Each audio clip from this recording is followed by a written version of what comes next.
So, what is going on, guys? This is Ryan here. And this is the Ryan here. And today we once again have another interesting video for you all. Now this one is talking about 1987 and how it links in with these new nightmare animatronic images. Yes, now this is a theory that many people have commented on our latest videos. However, it's actually a username Uranus who actually sparked this idea off. I think using Uranus and Spark isn't probably the best two words to use in the same sentence. So we all know that the teaser for Nightmare Freddy was released on the 27th of April. It was then 10 days after this that we were introduced to Nightmare Bonnie. A further 9 days after that, we were then introduced to Nightmare Chica. And basically this theory is suggesting that the days between the releases of the teasers will make up the numbers 1987. Yeah. So if the new teaser goes up on the 24th of May, then this theory could quite possibly hold some truth. Yeah, and something I find really interesting about this is the fact that we've seen 3 of the animatronics already, and if we were to see Foxy 8 days after, that would mean that the sequence of numbers is actually coming together. But that leaves us a last number, that is the 7, so is there going to be some kind of 5th animatronic that we haven't seen yet, or maybe we've seen but it's just going to appear in the story or be interlocked with it somehow? A lot of the community are believing that it's either going to be Golden Freddy or the puppet for the last one. I mean, I can't really imagine a nightmare puppet. I think that would terrify me in honesty. That would be really scary. Yeah, it's an interesting point. When you think back to Five Nights at Freddy's 3 though, the puppet actually wasn't in the box of the parts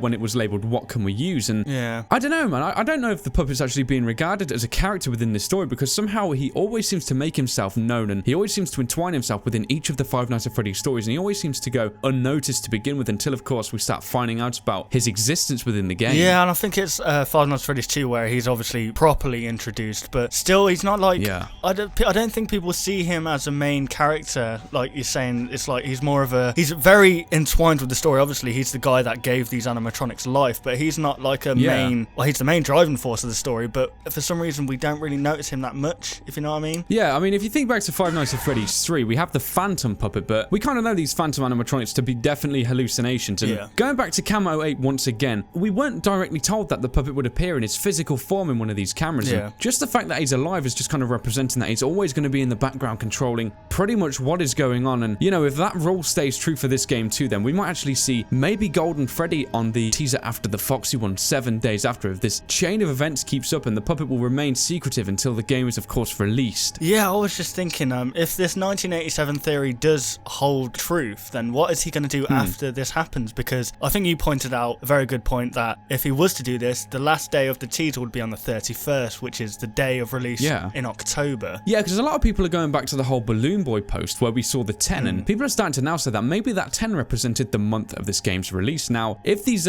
teasers start coming, well, they keep coming out, excuse me, and then on the 31st we have this final teaser, or at least the final teaser of the 1987 segment, then that would almost kind of hint towards the 31st and then the 10, and intertwining those two things together. Yeah, I mean, we know Scott's to pretty much be a genius, so it really wouldn't surprise me if he was to do that, like you say. But I think we also need to look at the deeper meaning behind, like, this 1987, because obviously Scott's entwined it for some, like, major reason. 1987 is a driving force of Five Nights at Freddy's 4.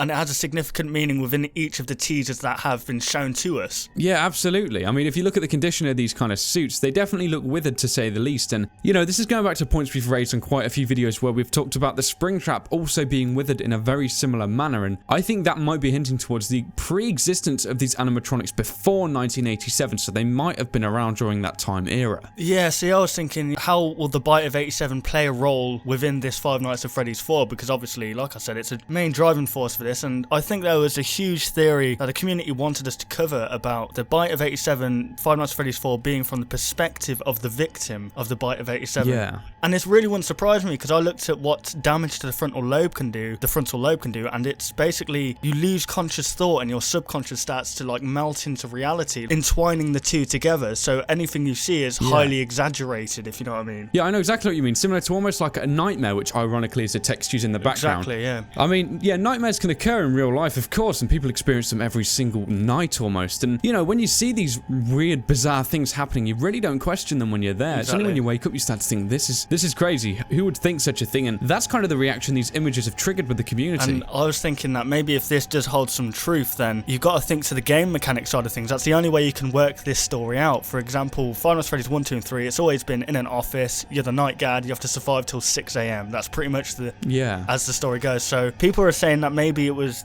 from the child's perspective. It was a child who was bitten, but it wouldn't really make sense that they're in a night guard position surviving till 6 a.m. So I highly believe that whoever was bitten was definitely a night guard. Which is, it's an interesting point. And I mean, I think a final thing I actually want to pick up on, which may back up the idea that the 5th character we may see is the Golden Freddy character, is actually the ending image in Five Nights at Freddy's 3. Now, I believe if you get the bad ending, we actually have 4 heads illuminated, but there's actually a 5th head in the background, which is of course silhouetted apart from the eyes shining through. The facial shape of this animatronic seems to definitely link in with the Freddy character, with the way the snout and just the overall face shape looks, but we have a Freddy in front. So, you know, the only other Freddy-like character I can think of off the top of my head is this Golden Freddy character, who has been a major driving force in all of the Five Nights at Freddy's games. Yeah, because as we know in Five Nights at Freddy's 3, it's literally our goal to make it so that Golden Freddy is released from his purgatory state. That's literally the whole reason we do the good ending, is to release Golden Freddy. So yeah, he's one of these characters that are very important, and yet we still don't know why.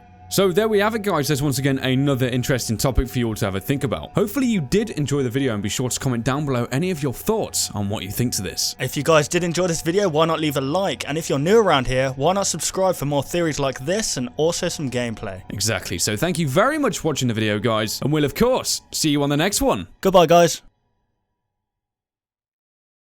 Want to see even more content from us? Consider liking and subscribing to ensure you'll see all content in the foreseeable future. And hey, why not check out our past 2 videos?